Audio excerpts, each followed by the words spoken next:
Good morning students. Depreciation chapter में हमने जो 8 मेथड्स दिए गए हैं वो पढ़ लिए हैं और अब नेक्स्ट जो हम कर रहे हैं उन्हीं मेथड से जुड़े हुए क्वेश्चंस करेंगे। तो मूल्यह्रास की विधि में परिवर्तन, change in method of depreciation.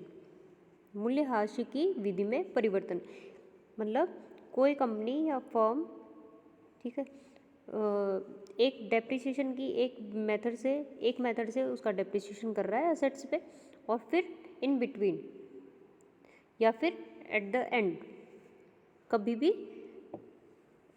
Requirement के अकॉर्डिंग उसको चेंज कर रहा है, तो उसमें कैसे होगा। देखो, कभी कभी कंपनियां अपनी नीतियों में परिवर्तन के कारण अथवा कराधान तकनीक में परिवर्तन के कारण, मतलब या तो खुद की पॉलिसीज़ जो कंपनी ने अडॉप्ट की है, चेंज की है, या फिर टैक्स की कोई ऐसा प्रावधान टेक्निकली जिसकी वजह से डेप्रिसिएशन का मेथड चेंज करना पड़ रहा है। तो मूल्यह्रास की प्रकृति विधि में गत समय से ही परिवर्तन करना चाहती है। पूरी लाइन रिपीट कर रही हूँ। देखो, कभी कभी कंपनियां अपनी नीतियों में परिवर्तन के कारण, कराधान तकनीक में परिवर्तन के कारण अपने मूल्यह्रास की प्रकृति विधि में गत समय से ही परिवर्तन करना चाहती है। ये परिवर्तन प्राय स्थायी किस्त विधि से क्रमागत ह्रास विधि में या क्रमागत ह्रास विधि से स्थायी किस्त विधि में किया जाता है।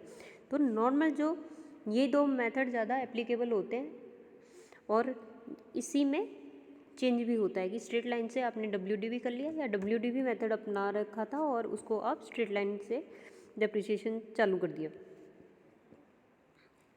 तो इस परिवर्तन को दो प्रकार से स्वीकृत किया जाता है। पहला है चालू वर्ष से मूल्यह्रास की विधि में परिवर्तन की जो करंट है, अब आगे जितने साल में जो कर लिया और जो अब इसके बाद इस करंट ईयर से लेके आगे के ईयर्स में ये चेंजेस अडॉप्ट होंगे, मतलब किए जाएंगे।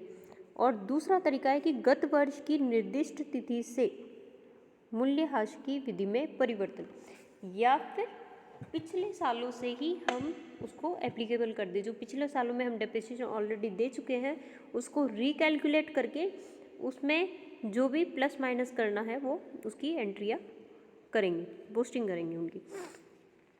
तो पहला जो मेथड है कि करंट वर्ष से अगर हम ये करते हैं तो क्या एंट्रियाज होगी।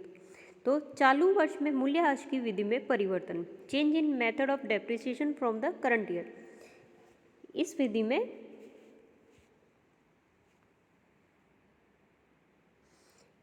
में केवल चालू वर्ष के मूल्यह्रास की गणना में ही परिवर्तन किया जाता है। यदि स्थायी किस्त पद्धति का प्रयोग किया जा रहा हो तो इसे अपलिखित ह्रास विधि में परिवर्तित किया जा रहा हो तो चालू वर्ष का प्रारंभिक शेष ही मूल्यह्रास की गणना में काम में लिया जाता है।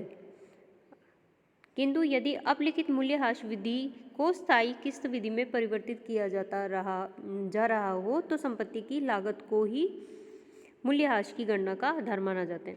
तो क्या चीज़ बोल रहे हैं कि अगर रिटन डाउन वैल्यू मेथड से चेंज किया जा रहा है, ठीक है, रिटन डाउन वैल्यू मेथड अब अडॉप्ट किया जा रहा है, अपनाया जा रहा है, तो जो क्लोजिंग बैलेंस होगा असेट्स का उसी पे डायरेक्ट इंटरेस्ट जो डेप्रिसिएशन की रेट है वो डायरेक्ट कैलकुलेट कर लेंगे, ठीक है, उससे डेप्रिसिएशन क्लोजिंग अमाउंट पे डायरेक्ट कैलकुलेट हो जाएगा।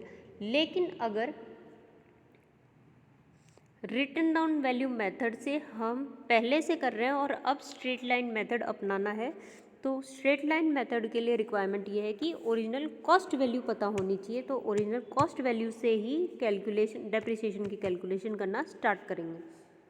क्लोजिंग बैलेंस जो असेट्स का होगा उसको नहीं देखेंगे, ठीक है। तो कौन सी टेक्निक अपनानी है उसके हिसाब से उसकी असेट्स की फिगर लेंगे। अगर स्ट्रेट लाइन मेथड से चालू करना है तो ओरिजिनल कॉस्ट से कॉस्ट पे कैलकुलेट करेंगे डेप्रिसिएशन, और रिटन डाउन वैल्यू मेथड से अब स्टार्ट करना है करंट में, तो जो क्लोजिंग ऑलरेडी आ रहा है, दिखा रहा है अकाउंट में असेट्स का, उसी पे direct rate of depreciation charge कर लेंगे। ए पॉइंट है इसमें, ए पॉइंट देखो क्या कह रहा है,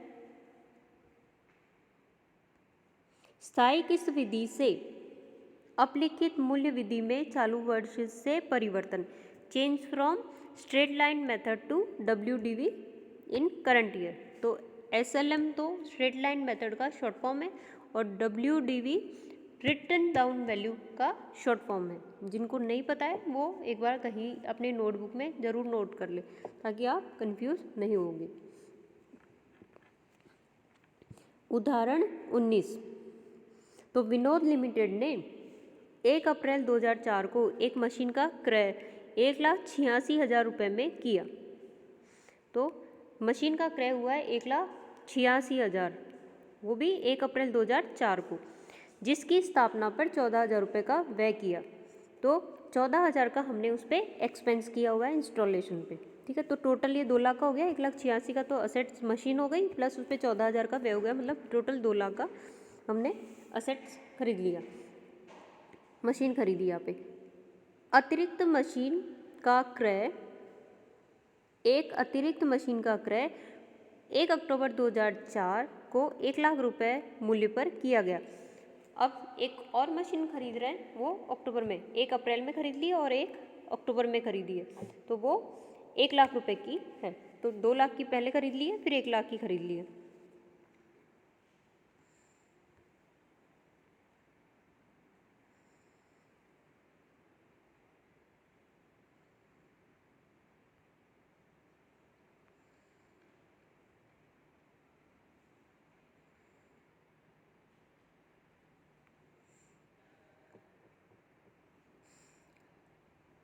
इसको मैं नेक्स्ट लेक्चर में आपको एक्सप्लेन करूँगी।